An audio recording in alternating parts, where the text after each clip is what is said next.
Project Opa Pale follow natin na parisan, naglabas na nga ng visual, hindi lang isa kundi dalawang visual. Opa Pale follow na galing sa parisan na back-to-back Opa Split Pale follow natin na parisan. Isang good news na naman sa ating mga project.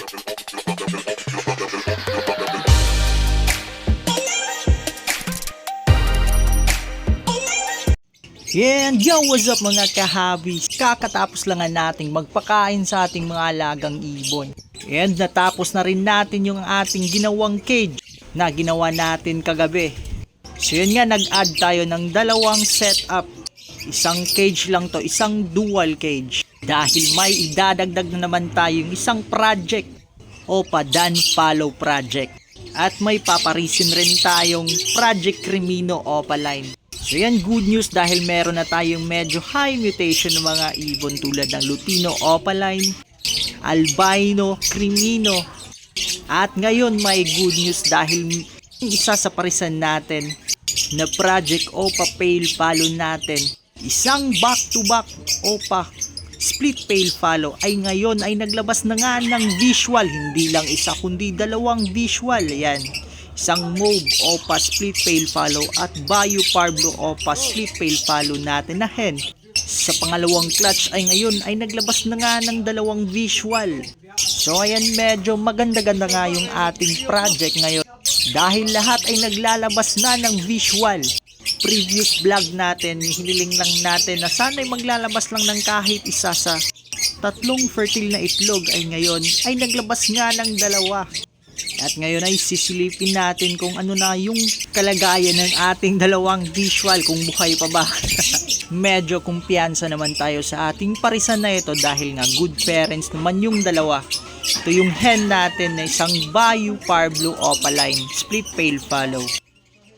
Yan, kakatokin natin muna. Yan, lumabas na yung cock natin na Mauve Opaline Split Pale follow.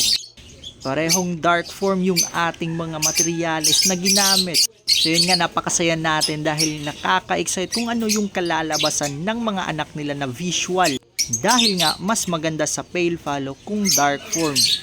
Lalo na't parehong dark form yung ginamit natin ng mga materyales. Ayan yung mga painakay natin na visual. Sa wakas ay nagkaroon na nga tayo ng dalawang visual na Opa Pale follow. At ayun, napakasaya natin dahil nga sa wakas ay nagkaroon na rin tayo ng visual Opa Pale follow. Hindi lang isa kundi dalawang visual pa. And hopefully mapabuhay natin tong dalawang to at mapalaki natin na maayos. At medyo maganda rin naman yung ating mixed seeds na hinaluan natin ng moringa powder. Medyo effective din dahil nakakapagpabuhay tayo ng mga red eyes katulad ng Lutino Opaline. And hopefully mapabuhay natin to lahat para next vlog naman ay ipapakita ko sa inyo kung ano yung pinapakain ko sa mga red eyes natin. Iba po yung pinapakain natin sa mga non-red eyes natin katulad ng mga Opaline lang. At iba rin yung pinapakain natin sa mga red eyes. Dahil po mahina yung resistensya ng mga red eyes. At medyo mahina rin yung kanilang digestion, kaya itong seeds na to yung ginagamit lang natin. Pure canary mix at hinahaluan natin ng oat groot. At syempre nilalagyan din natin yan ng moringa powder. Coated po yung seeds natin ng moringa powder. Para kahit yan lang yung binibigay natin is nakukuha pa rin nila yung sapat na nutrients. At para mapapaboost natin yung kanilang immune system. At ang mga seeds na ito ay madali lang tunawin ng mga inakay, hindi katulad ng ibang seeds. Kaya kapag red eyes na ang yung usapin, itong seeds na to ang ating ginagamit. Next vlog ay papakita ko sa inyo kung paano tayo magmix ng pure canary at oat groot with moringa powder. And ayun, sana ay mapalaki natin ng maayos ang ating mga visual Opa Pale follow.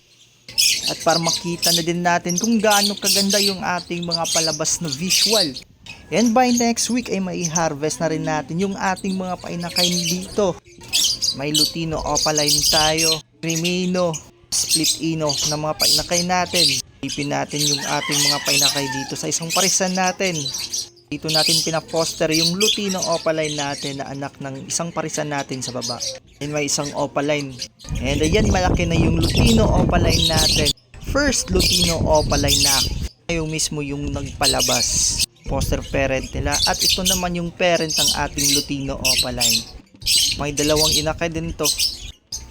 Mga green lang yung iniwan natin dito. Yan. Isang green opaline, possible split ino, at isang non-opaline na medyo malaki-laki na rin. Yung parents ng ating Lutino, isang green opaline split ino, split parblu, cross green, split opa, split ino. So ayan, at ito naman yung project opa pale follow natin. Lutino opa project, at ito Lutino opa project na naglabas ng Crimino. Dahil nga split parblu yung nanay at split blue naman yung tatay. Kaya expected doon na maglalabas ng Crimino or albino at saka Lutino opaline. So ayan, medyo maselan pa yung ating hen at ayaw pang ipakita yung kanyang inakay. Yan, nasa likod yung ating Crimino. Aantayin natin yan na mag fully weigh na ating mga painakay. And next video naman natin ay ipapakita ko naman sa inyo kung gaano kaganda yung ating mga palabas. Itong paanak dito na albino na posibleng maging opaline. Check natin kung anong status ng albino natin dito. Nag-iisang albino na may kasamang tatlong kapatid. Yan yung parents, green split opa, split ino, split parblu, possible split pale fall, at green opaline, split ino, split blue. So ayan yung kanilang anak. Nag-iisang albino, may green opaline at dalawang non-visual opaline, possible ino na mga painakay natin. And so ayan yung mga aabangan natin soon. And ayan yung ginawa nating cage na perch na lang yung kulang. Lagyan natin to ng dalawang parisan. Project din natin. And hopefully magiging successful yung ating mga project at makapagpalabas na tayo ng ating mga dream bird noon. Kapag add na rin tayo ng Crimino Opa project at Dan Follow Opaline project. So ayan, may nakasili pang isang inakay natin dito. May 5 inakay nga pala itong parisan na to. Isang pares natin na green wing opaline, split parblu, cross Lutino hen. So yan yung mga palabas natin na short split ino na malapit na rin nating ma-harvest. Mga sex link hen and gak. Nagpares nga tayo nito para may pang gawa tayo ng mga materyales. At kung may maghahanap man ng materyales ay meron tayo. And so ayan yung update natin sa ating maliit na ibunan. And yun nga, meron na tayong dalawang visual opa pale follow sa ating nag-iisang paresan na back-to-back split pale follow.